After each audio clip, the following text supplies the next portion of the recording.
I can't imagine working anywhere at all where the job would have been better, nicer, people, everything was wonderful about the job. It was a wonderful place to work. Everyone enjoyed. I don't think you'll speak to a lighterman now who hasn't enjoyed his living. It was a transformation of life to go work on the river, you know, not experienced it before. Very friendly, the guys there. In those days, you couldn't wait to get to work. I mean, there was a great atmosphere on the river.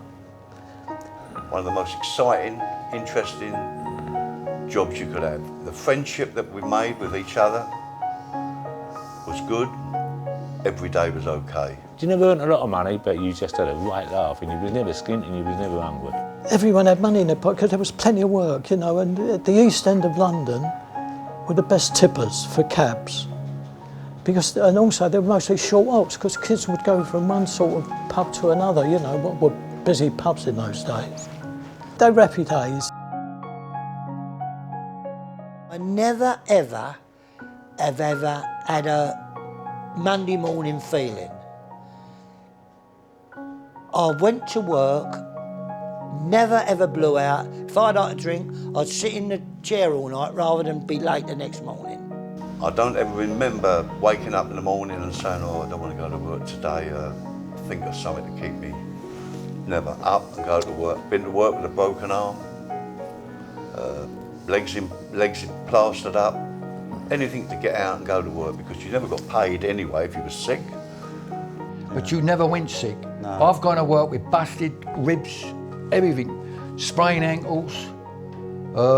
But you just went to work. You had the flu, you went to work because you never got paid, right, Joe? You never got nothing.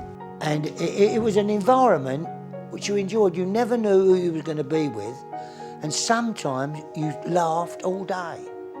That environment, the camaraderie was just incredible. You'll never get that in any other industry.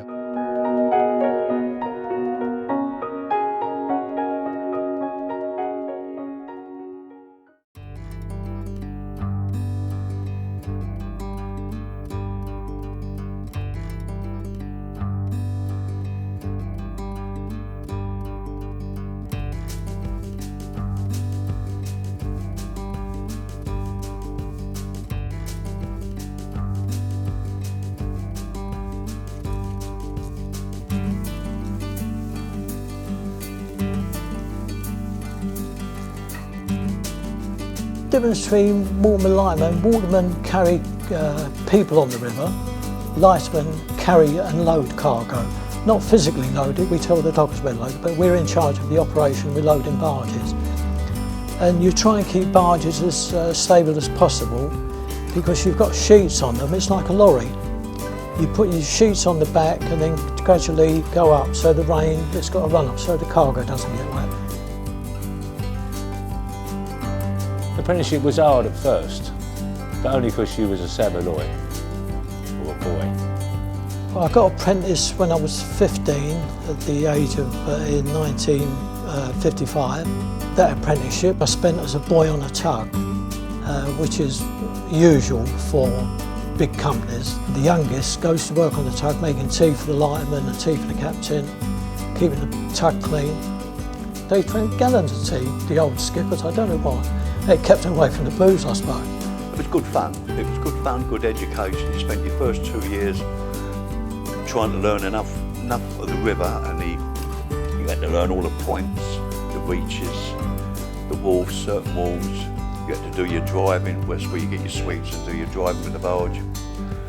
To go up for your 2 years licence, get that. Once you got that, that was like winning the pools, that, because you then become a man and you started working equally with men, doing the same sort of job. You wasn't restricted. And I got apprenticed in 1951 on a brand new dock tug in Surrey Commercial Docks, and the skipper was Sid Shield. And I had to go and get him his bit of fish sometimes at the Red Lion at the fish shop, and he used to sit there and eat crusty bread with thick butter on it. I used to give it to him. He'd sit there and eat it, and he'd eat all the lot. And you go, now, there's all the gravy, the white gravy with the They looked really nice. He went, now I went, dip a bit of bread in there, you greedy little soul. He just... The thing is, they always ask you, when you went to a job, and when you first started, they said, where do your family come from? And it was the first thing, it was like a signature. You didn't have to show any papers. Oh, you Jerry McCarthy's son, yeah? Oh, he was a good footballer, wasn't he? Wapping football team. And it was like a little village. There were villages within the city. And we were Wapping, there was Bermondsey, Limehouse, Stepney. These were your calling cards, where you come from. And as you got known better, you didn't have to say anything. It was always that you had to do your job properly. There were about 5,000 linemen, and it was like a village. Everyone knew each other, was related. You'd always borrow half a crown off someone to go for a couple of pints or be with friends. You know, it's never a dull moment. My family's always been lighterage. I was going to be a lighterman when I was 10. As far as I was concerned, I didn't even know actually what it was when I was about 10 or 9, but that's what I was going to be. There were so many people being apprenticed then, it was a sought after job. I had to wait. I think I had to wait about 5 or 6 months before I was apprenticed, because there were so many people wanted to be apprenticed, because it was an absolute dream job that you could get. Everyone was working, and it was just a lovely environment, and it was a way of life. It wasn't just going to work, it was the whole way of life. Everyone knew each other, we worked on the river, and it was just lovely.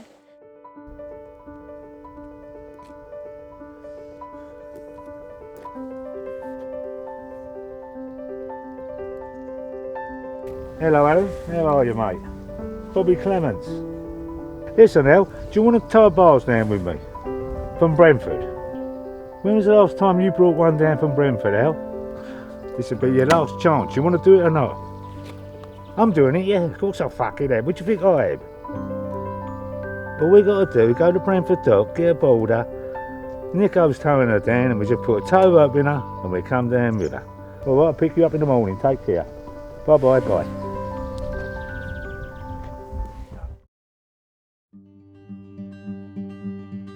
I come afloat in 55 and it was still Dickens. Literally, it was still Dickens. You walk down Shad Thames, places like that, and they was still old Dickens type people. The cafes, the store, everything was the same. They dressed like old Dickens people. Tyres around their legs to keep the trousers, to stop the rats going up their legs and all that. That's what people think was some other way, but that's what it was, to stop the rats going up their legs. So everything was the same from the Victorian times, right up until I was apprenticed. Everything was still the same. Yeah. Even some of the barges you towed was built in the Victorian times, pot riveted. Welding never come out until about 1950, when the war was on, welding come out, Second World War. And that's when you got a full welded craft after the war. But before that, half of them barges were built by the Victorians in the early 18th century. I knocked about with a crowd of linemen. Any time there'd be 4 or 5 of us, perhaps 14, 15 on parties when we got together. A couple of dockers amongst them, but mostly linemen. And linemen tend to stick together for some reason. But it was a job, every day was different. You do the same job every day for 4 days, but every day was different. I was a lighterman. I still am a lighterman. I'll always be a lighterman. I won't have it took away from me. And I miss it really badly still today. I actually dream about docking barges in Surrey docks. Well, all the walls would do different things. There were a lot of them were tea walls. When I worked for Wrightson, we did lots of tea. Humphrey and Gray did quite lots of tea. And that's where we got the tea for the tugs. The tea came in wooden chests. So if you've got idiots of dockers, they stick hooks in them. Instead of lifting them up, they stick hooks in them. Then the tea trickles out. So when we used to sweep up the barges, we used to collect the tea together, and that would be our tea for the tug. And that was probably mixed with rat shits and all sorts of things. So if you see an old lineman, you'll he's doing well.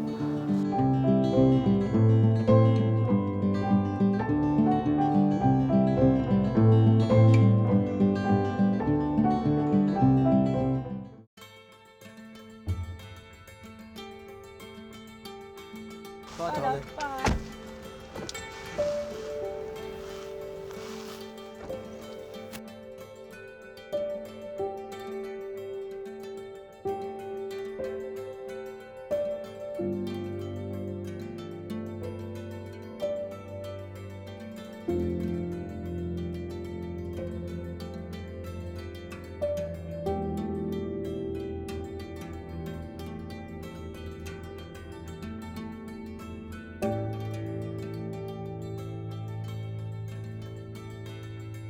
Good morning, ladies and gentlemen. Welcome to Waterman's Hall, the home of the company of Waterman and Lightman of the River Thames. My name is Carol Ratcliffe and I'm the assistant clerk, and it's my pleasure to show you around the hall today. We're starting our hall tour today in the courtroom, which is the only Georgian hall in the City of London. Now, lightermen carry cargo, and the simple explanation is that when the big boats used to come into the Port of London heavily laden with all the goods from the Far East and places like that, they were too heavy to go all the way in, so the watermen in their lighters used to come alongside, take some of the cargo off, lighten the load so the boat could go all the way in. And that is simply the definition of a lighterman. And even to this day, they now carry the household waste from London, or indeed if there's a civil engineering project going on, and indeed when the Olympic site was being built, they took the spoils away from that. And even today, you frequently hear the term "hello lighter" called out when they're greeting one another. So watermen, people, lightermen, cargo. When I went up for my freedom, which was after 5 years, you're sitting, it's very impressive at Waterman's Hall. You go up the stairs into a court where the master and all his acolytes are sitting. And then you face them with your master, and they ask you questions about bridges, tide sets, docks, or everything to do with your trade. Waterman's Hall was where you got apprenticed. All lightermen was London lightermen. There weren't no other lightermen. One that had to be apprenticed in Waterman's Hall in London. Even if you lived at Southend or anywhere you lived, you was a London lighterman.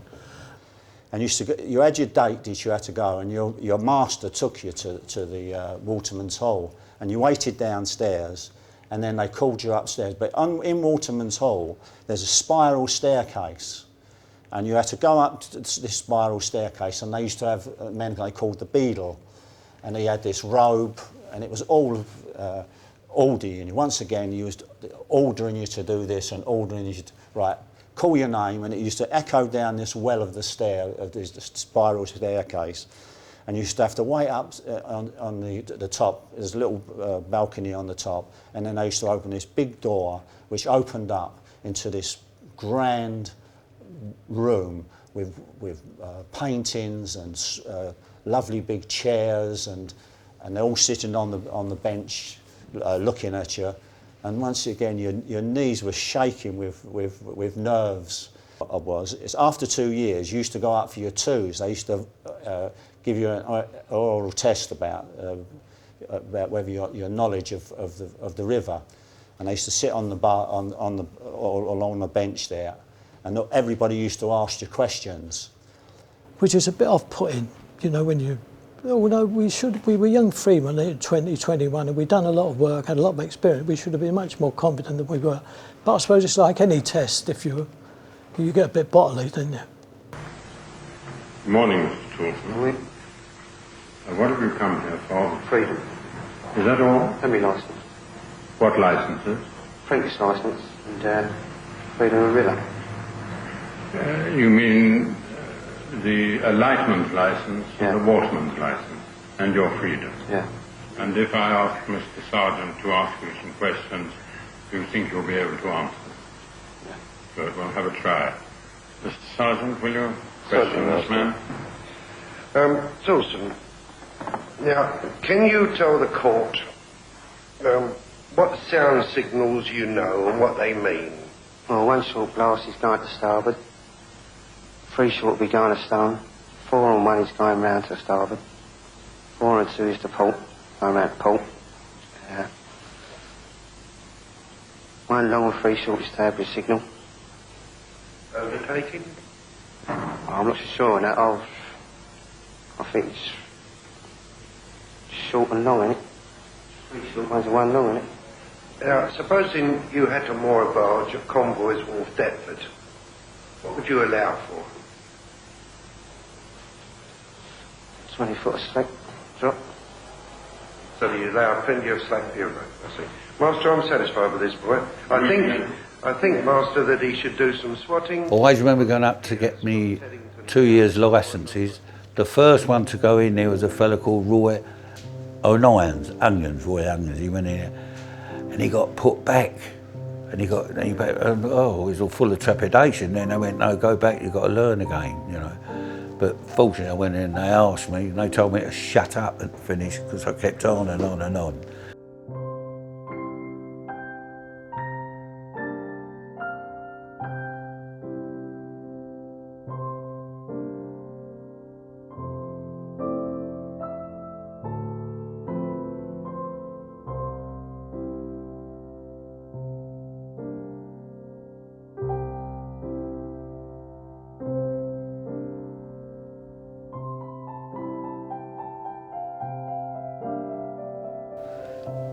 The smells, you walk through the dock, through the West India dock, you just walk down the quay, which is about, I suppose it'd take you about 20 minutes to half hour to walk from one end to the other, and you do that 5 or 6 times a day looking for barges. But the smells, the aromatic smells of the different things that was coming out of ships as you walked down, was unbelievable, absolutely unbelievable. It was beautiful.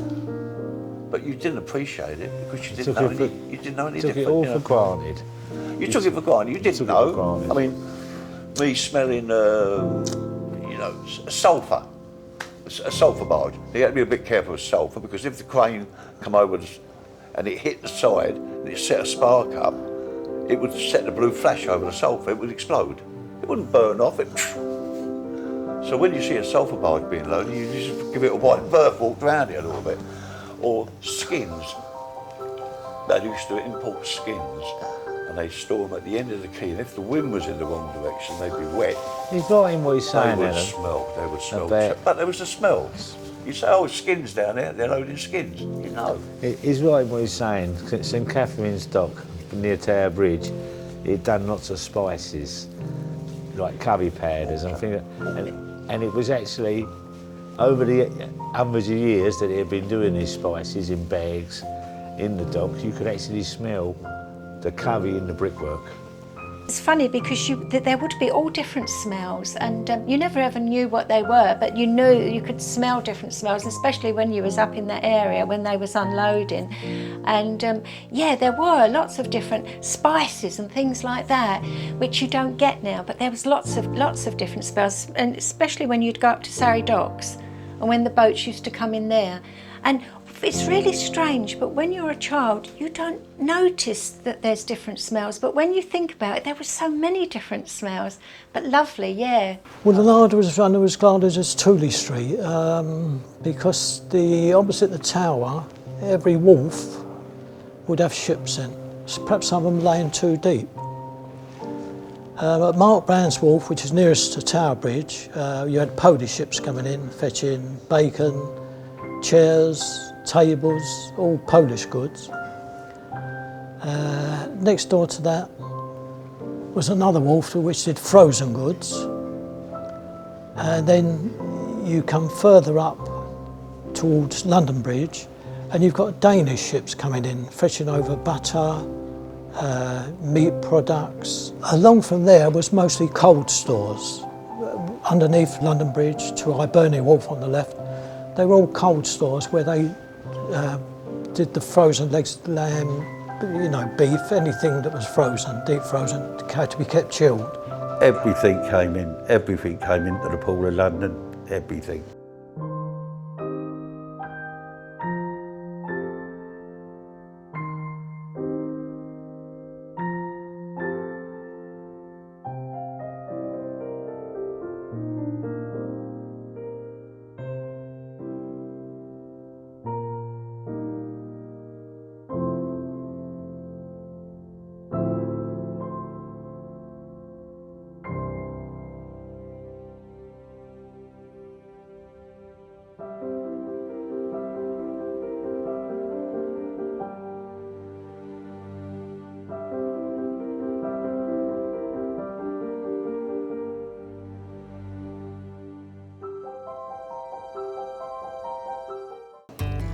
I was putting the hatches on a barge.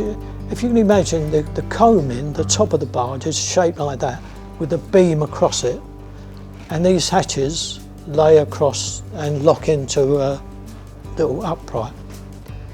Well, you can turn them over one by one and stack them and turn them over again and put them on. You're allowed to do that one man, as I said earlier.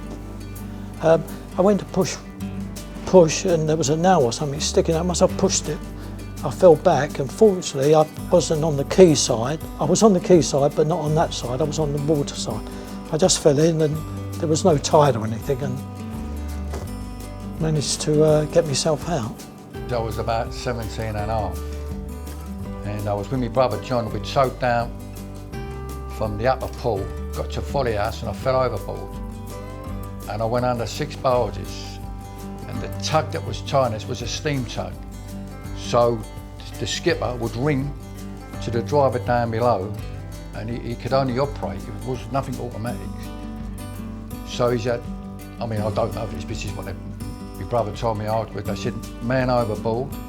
And the skipper said, when I ring, I want it now, no delay. So they hit the hook, and all the 6 barges was drifting. They wasn't worried about the barge, they was worried about me.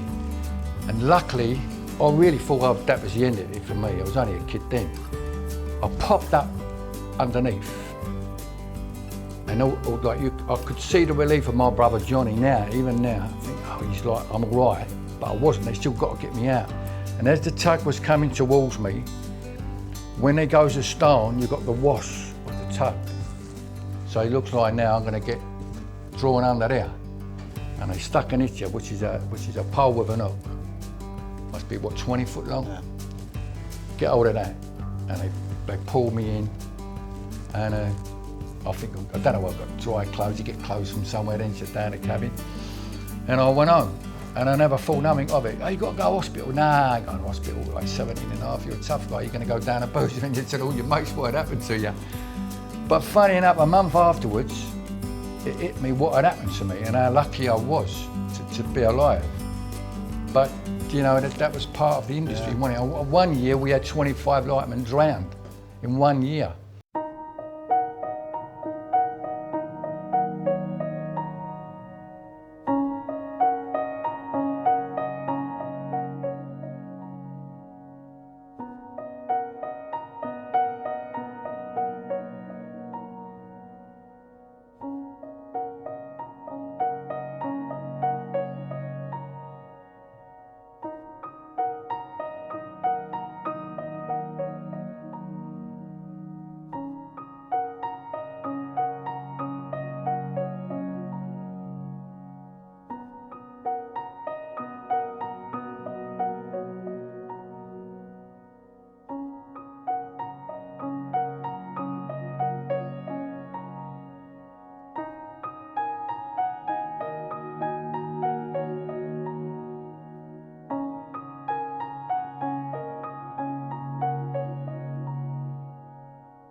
Our role when we were set up, only just over 100 years ago, was certainly encompassing river safety, but it was a rather different role in that we're also set up to have a unified body looking after London's old enclosed docks.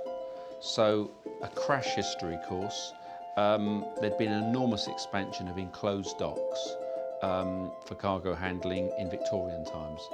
Built by private sector, you know, West India Dock, places we now know of as Canary Wharf, but the variously places like St Catherine's Dock, West India Dock, the Royal Docks famously, of course, huge places in their time. They'd all been built by various private competing dock companies.